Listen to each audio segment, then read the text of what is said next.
Hi guys, how are you doing today? Welcome back to Random Lifestyle Vlog. If you're new here, my name is Paulina and this channel is all about beauty that includes skincare, makeup and fragrances. Today we're going to be reviewing and testing this new Natasha Denona Mini Triochrome palette. It's not her newest palette, but it is pretty new, I would say. And this is what it looks like. So as usual, I'm going to show you the swatches. I'm going to try and create a makeup look with this palette, and then I'm going to share my thoughts about it with you. So this mini 5-pan palette is supposed to be the extension to this palette. This is Natasha's large Triochrome palette. Luckily, those large palettes are not that popular these days. She mostly releases her midi palettes, which have much more reasonable price tag to them. But this is the large Triochrome palette. So let's have a look at these two palettes together. And this is what it looks like, and to be honest, I don't really see it. I don't really see the connection between these two palettes. I mean, don't get me wrong, when I look at this Triochrome palette, this to me has always looked like literally 3 5-pan palettes. The way the colors are organized, it literally gives me like 3 5-pan palettes, and pretty much whenever I'll use this palette to do my makeup, I will go with one row only. I know it doesn't really make much sense because some of those like really beautiful purple shades will go nicely with this burnt orange, or you know, some of those like greens here, but for some reason the layout of this palette kind of stops me. So for me personally, the fact that these two palettes don't really seem to go together that well shouldn't really matter, but I guess if you are a little bit more creative with this palette, I don't really know how you can incorporate these two. Like maybe you could use some blues with like purples, but still I don't really see it that much. With that being said, I really love the idea of all blue palette, and I think these shades are actually pretty stunning. Obviously, this is just my first impression. Let's do the swatches. So we have Voltaic. Ooh, that one's nice. Then we have Strike, Stratus, Overcast, and Aereo. So there you go, these are all 5 shades. I think they swatched pretty nicely. The only one that did not really swatch as well as the others was the middle one here, but you can still tell that this is going to be like a really nicely pigmented shade, so hopefully it's not going to be patchy on an eyelid, but we'll find out. So far I really like this color story. I really like the fact that all those shades of blue are pretty different. We don't really have any repeats here or any shades that look a little bit too similar. Okay, so let's try this out now.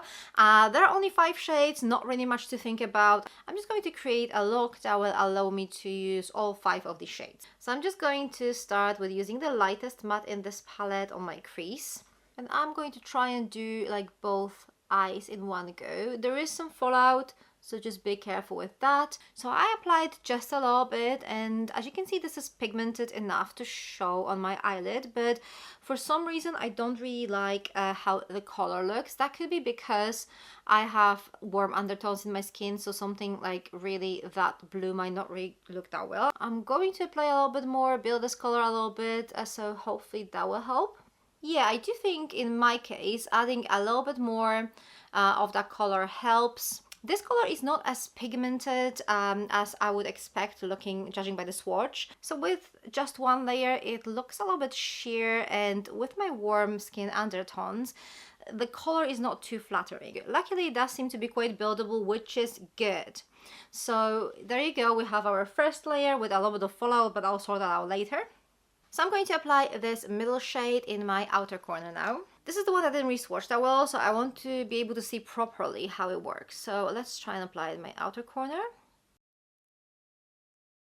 So it does have a nice pigmentation for sure. I'm just going to blend everything out in a minute, but I'm just like trying to pack the color first. It does seem to have a nice pigmentation. It doesn't look patchy either, so that is good. And I'm just going to blend everything together now. Yeah, okay, so far so good. The lightest shade could have a little bit more pigmentation, but at the same time it is buildable, which is fine. And I think if you have more like neutral skin undertones, I think just one layer should be fine.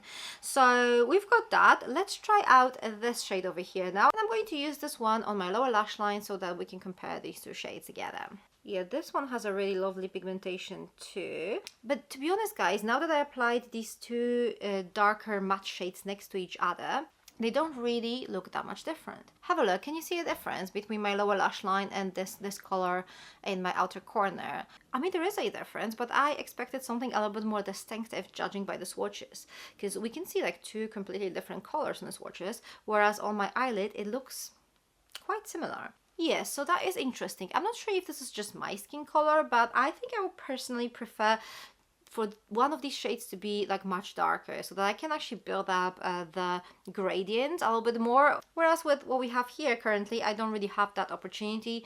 None of these shades seem darker than the other, to be honest. They just have a little bit different like undertone to them. Okay, so we have mattes done. Let's do some shimmers. So we have this shade here, which is our Triochrome, I suppose. And then we have this kind of like lighter shimmer, which is going to look really lovely, or at least I'm hoping that's going to look really lovely in my inner corner. So I'm just going to apply this with my finger all over my eyelid. So yeah, this one is actually really pretty.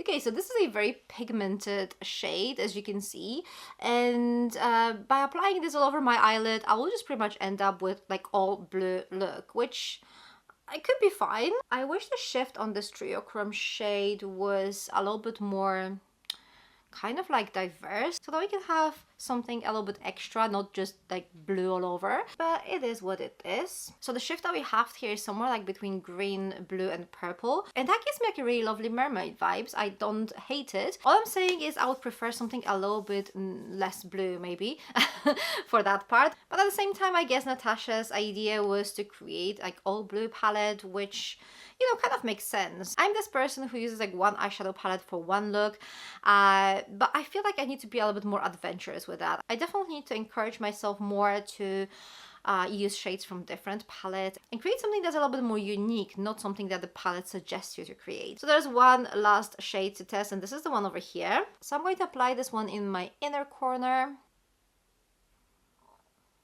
And I think this is where I'm going to stop. I was considering applying this shade on my brow bone, but I think that will probably be a little bit too much. So I'm going to leave it here for now. I'm just going to finish off my eye look with mascara and some eyeliner. I'll be back in a second with my final thoughts.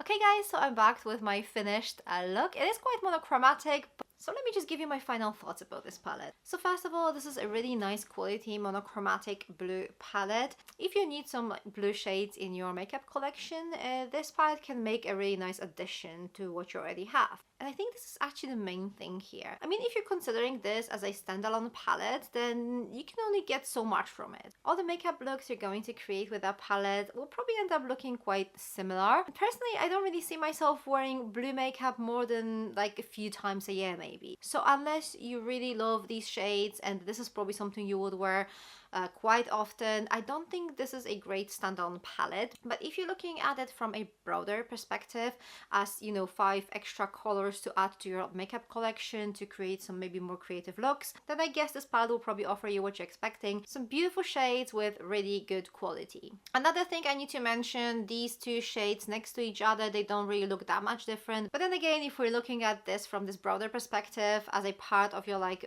makeup collection, one of these might actually go a little bit better with your intended makeup look than the other, so this might actually make more sense. Anyway, I really like this palette. I actually like the blue makeup I did. I didn't really think I would feel comfortable in that, but I do, so that's good.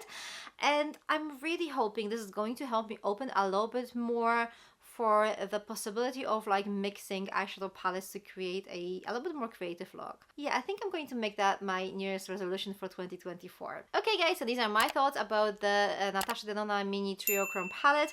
What do you guys think? Have you tried it? Have you purchased it? Are you thinking of buying it? Or maybe you think it's not really worth it? Let me know what you think in the comment section down below. Thank you very much for watching. For more beauty related content, check those videos over here.